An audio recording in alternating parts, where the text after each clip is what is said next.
विच बाणी अमृत सारी गुरबाणी का सेवक जन माने करता गुरु निस्तार।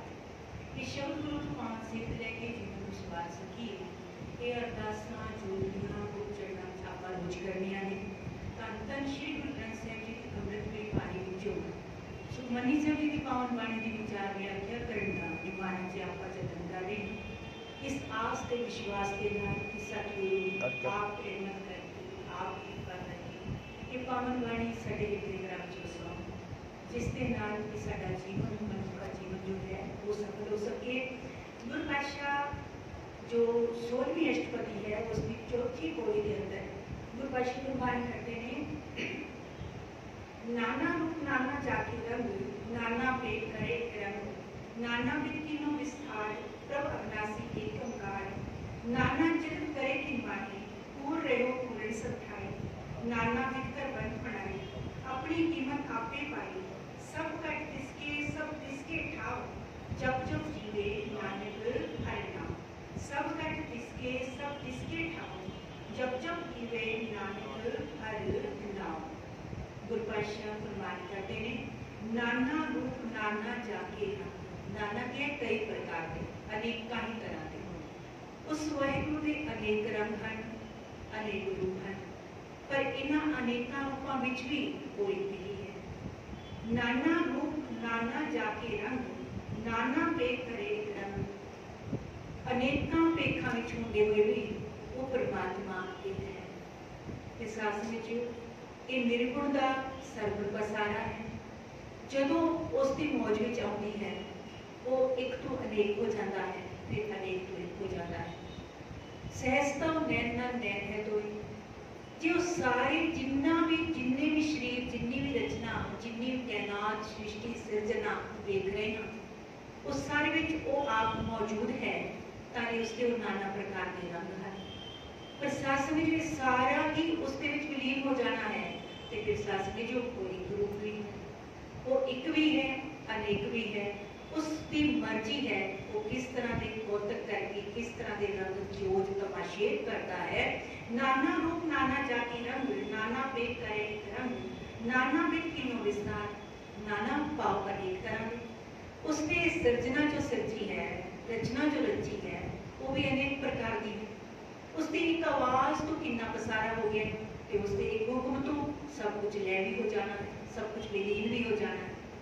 वो वाहिगुरु नाना विध कीनो विस्तार अनेकों प्रकार का उसने विस्तार किया है। प्रभ अविनाशी एक योगदान पर सारियां विच होंदे हुए भी वो निर्लेप भाव विच है वो निराकार उसका जो निर्गुण का सरगुण पसारा है।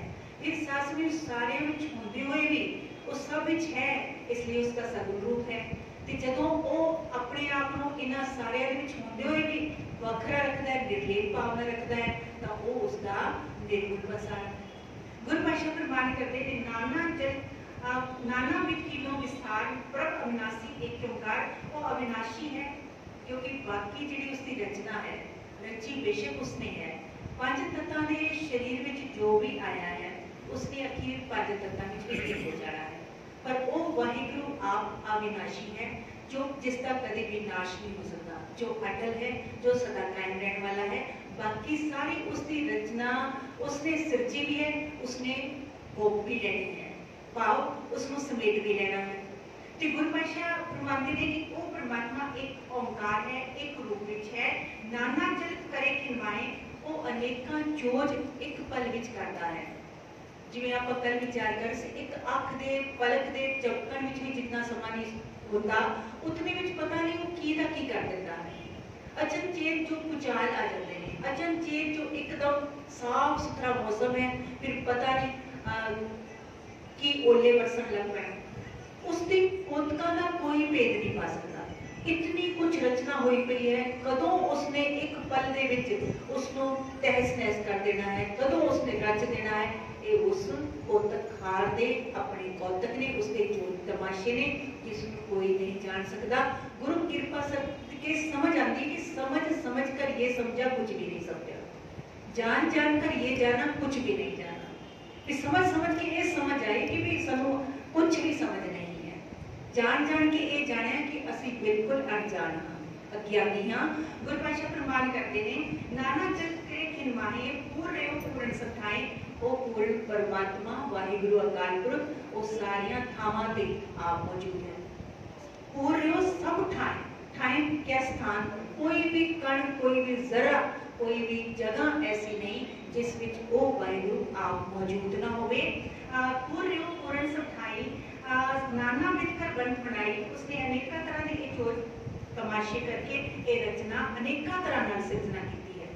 चार ते वैसे ही दसे अंडज जेरस सेतज कीनी कुछ कुछ खान बहु रचते हैं, पर उसने किस किस ढंग नाल ये रचना की है ये वो मालिक आप ही जानता है। जिवें पिछली पौड़ी विच सी पिता का जन्म के जाने, उस वाहिगुरु दे अपने कौतक ते रंग तमाशे हैं, अपनी कीमत आपे पाई, वो अपनी कीमत नूं आप ही जानता है। उसकी कीमत, उसकी तिल जिन्नी वडियाई भी करन दी कोई समर्था नहीं रखता। अपनी कीमत आपे पाई, सब कट तिसके सब तिसके ठाव, सारे कट उसदे हन, सारे शरीर उसदे हन ते सारे स्थान भी उसदे हन, सारी रचना भी उसकी है। उस विच रचा जो कुछ वो भी उस मालिक दा अपना है, उसदे ही खेल तमाशे हन। जब जब जीवे नानक हरनाओ, वाहिगुरु पंचम भाषा फरमान करते हैं, मैं उस वाहिगुरु जप जप के जीवना, जिवें मेरा आत्मक जीवन उस वाहिगुरु दे नाम सिमरन सदके है, नहीं ते आत्मक जीवन की कल्पना नहीं हो सकती। इस शरीर जो रचना है, सिरजना है, इसने तो एक बार इसका जन्म होया तो एक बार इसने बेचना है। पर सासने जो आत्मक मौत तद हुंदी है जदों असीं उस परमात्मा नूं विसार दिंदे हां। उस परमात्मा का जे नाम रूपी खुराक साडे अंदर ना जावे तां फिर साडी आत्मक मौत हो जाती है।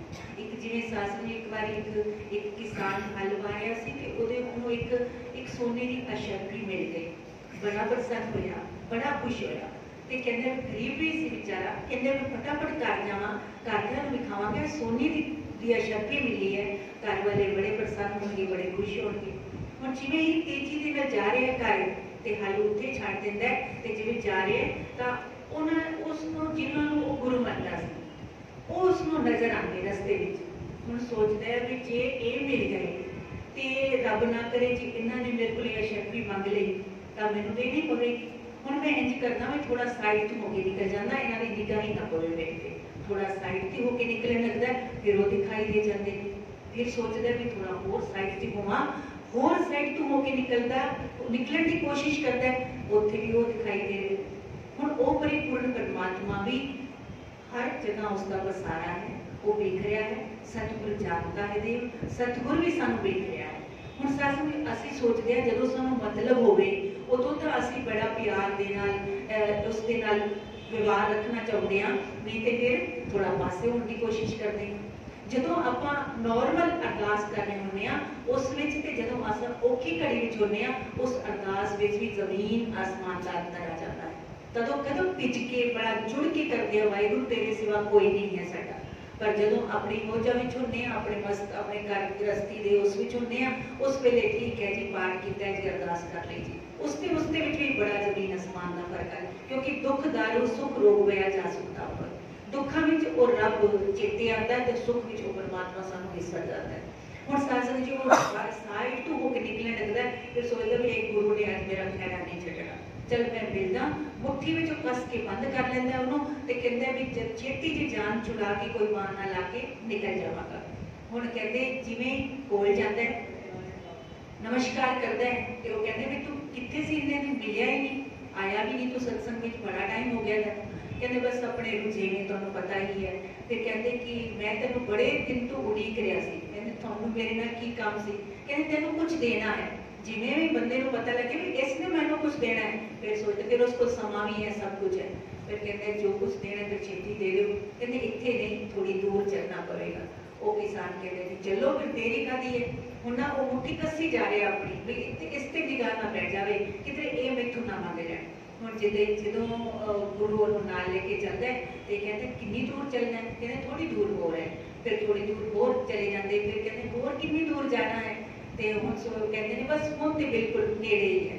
ते वो देखदा सामने एक सोहना रत्ना नाल जड़िया होया महल है ते कहंदे वो गुरु आखदे भी ये तैनूं देना है। ਤੇ ਉਹ ਬੜਾ ਪ੍ਰਸੰਨ ਹੁੰਦਾ ਹੈ ਵੀ ਕਿੱਥੇ ਤਾਂ ਮੈਂ ਇੱਕ ਨਿੱਕਾ ਜਿਹਾ ਸਿੱਕਾ ਤੇ ਪਰ ਉਸ ਨੂੰ ਕੱਸੀ ਜਾ ਰਿਹਾ ਹੱਥ ਵਿੱਚ। ਤੇ ਉਹ ਕਹਿੰਦੇ ਕਿ ਵੀ ਇਹ ਤੈਨੂੰ ਦੇਣਾ ਹੈ। ਕਹਿੰਦੇ ਫਿਰ ਛੇਤੀ ਦਿਓ, ਦੇਰ ਕਾਹਦੀ ਹੈ। ਫਿਰ ਕਹਿੰਦੇ ਨਹੀਂ, ਇੱਕ ਸ਼ਰਤ ਹੈ। ਕਹਿੰਦੇ ਸ਼ਰਤ ਕਿਹੜੀ ਹੈ? ਸ਼ਰਤ ਇਹ ਹੈ ਜੋ ਤੇਰੇ ਕੋਲ ਮੁੱਠੀ ਵਿੱਚ ਹੈ ਨਾ, ਪਹਿਲੇ ਉਹ ਸੁੱਟਣਾ ਪਵੇਗਾ। ਕਹਿੰਦੇ ਉਸ ਵੇਲੇ ਵੀ ਇਹ ਸਾਹਮਣੇ ਮਹਿਲ ਨਜ਼ਰ ਆ ਰਿਹਾ ਹੈ ਰਤਨਾਂ ਨਾਲ ਜੜਿਆ ਹੋਇਆ, ਪਰ ਫਿਰ ਵੀ ਉਸ ਦੀ ਮੁੱਠੀ ਜਿਹੜੀ ਕੱਸੀ ਜਾ ਰਹੀ ਹੈ ਕਿ ਕਿਧਰੇ ਇਹ ਨਾ ਦੇਣੀ ਪੈ ਜਾਵੇ। ਹੁਣ ਜਿੰਨੇ ਤੱਕ ਅਸੀਂ ਇਹ ਛੋਟੇ ਛੋਟੇ ਸੁੱਖ ਨਹੀਂ ਨਾ ਛੱਡਦੇ, ਉਨੇ ਤੱਕ ਉਹ ਸੱਚਾ ਸੁੱਖ ਜਿਹੜਾ ਹੈ ਉਹ ਸਾਨੂੰ ਨਸੀਬ ਨਹੀਂ ਹੋ ਸਕਦਾ। ਵਾਹਿਗੁਰੂ ਰਹਿਮਤ ਕਰੇ, ਗੁਰੂ ਕਿਰਪਾ ਕਰੇ। ਇਹ ਪਾਵਨ ਬਾਣੀ ਨੂੰ ਪੜ੍ਹ ਕੇ, ਸੁਣ ਕੇ, ਵਿਚਾਰ ਕੇ ਗੁਣ ਸਕੀਏ। ਸਾਨੂੰ ਅਜੇ ਤੱਕ ਸਮਝ ਨਹੀਂ ਆਈ ਕਿ ਅਸੀਂ ਅਸਲ ਜਿਹੜਾ ਹੈ ਆਨੰਦ ਕਿਸ ਵਿੱਚ ਹੈ। ਤਦੋਂ ਤਾਈਓ ਤੱਕ ਤੇ ਆਪਾਂ ਸਾਰਾ ਜੀਵਨ ਦੁਨਿਆਵੀ ਚੀਜ਼ਾਂ ਮੰਗਦੇ ਰਹਿੰਦੇ ਹਾਂ ਤੇ ਉਹ ਮੰਗਦੇ ਮੰਗਦੇ ਇਸ ਜਗਤ ਤੋਂ ਚਲੇ ਜਾਂਦੇ ਹਾਂ ਤੇ ਆਪਣੇ ਜੀਵਨ ਜੋ ਮਨੋਰਥ ਹੈ ਉਸ ਤੋਂ ਵਾਂਝੇ ਰਹਿ ਜਾਂਦੇ ਹਾਂ। ਵਾਹਿਗੁਰੂ ਰਹਿਮਤ ਕਰੇ, ਗੁਰੂ ਕਿਰਪਾ ਕਰੇ। ਇਸ ਦਰ ਤੇ ਆ ਕੇ ਸਾਨੂੰ ਮੰਗਣ ਦੀ ਜਾਚ ਜਾਵੇ। ਸਤਿਗੁਰੂ ਸਿੱਖ ਕੋ ਨਾਮ ਧਰਤੇ, ਗੁਰ ਕਾ ਸਿਮਰਨ ਪਾਈਏ। ਗੁਰੂ ਕਿਰਪਾ ਕਰੇ, ਕੋਈ ਕੜੀ ਪਿਆਰ ਦੀ, ਹਲੀਮੀ ਦੀ, ਇੱਕ ਦੇ ਵਿਸ਼ਵਾਸ ਤੇ ਭਰੋਸੇ ਦੀ ਸਾਡੀਆਂ ਝੋਲੀਆਂ ਵਿੱਚ ਪੈ ਜਾਵੇ, ਜਿਸ ਸਦਕੇ ਇਹ ਲੋਕ ਸੁਖੀ ਪਰ ਲੋਕ ਸੁਹੇਲੇ, ਨਾਨਕ ਹਰ ਪ੍ਰਭੂ ਆਪੇ ਮੇਰੀ ਵਿਵਸਥਾ ਬਣ ਸਕੇ। ਭੁੱਲਾਂ ਚੁੱਕਾਂ ਦੀ ਖਿਮਾ ਬਖਸ਼ੋ ਜੀ। ਵਾਹਿਗੁਰੂ ਜੀ ਕਾ ਖਾਲਸਾ, ਵਾਹਿਗੁਰੂ ਜੀ